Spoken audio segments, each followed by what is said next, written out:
Та бүхэндээ нүүрний арьсан доор хийгддэг дүүрэгч утасны талаар мэдээлэл хүргэх гэж байна. За манай эмнэлэг дээр дүүрэгч утас нь 3 төрлөөр хийгдэж байгаа.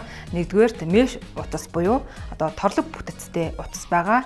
Энэ нь арьсан доор ороод завдарч өгснөөрөө тухайн хэсгийг дүүргдэг. Энэ завжны унжилт болон гуунд хийгддэг утас байна. За хоёрдугаар төрлийн утас нь бомб утас буюу нэг атгалтаар 10-аас 20 ширхэг утас хийгддгээр онцлог. Энэ нь мөн гуу болон завжны унжилт чихний урд өвчлөнд хийгддэг юм утас байгаа. За 3 дугаар төрлийн утас нь скру буюу спираль хэлбэрийн утас байгаа. Энэ утас маань бүх төрлийн хонхорхой хэсэгт дүүргэж өгдөг. За жишээ нь доод зохины хонхорхой, гуунд, мөн завжны унжилт, хацрын хонхор хэсэг, мөн гүн өвчлөнд хийгддгээрээ онцлог. Эдгээр утаснууд нь 1.5-аас 2 жилийн хугацаанд бариад шимэгдэж дуусдаг байгаа. Шимэгдэж дуусгаараа тухайн хэсэг дээрээ тэжээл болон үлддгээрээ онцлог.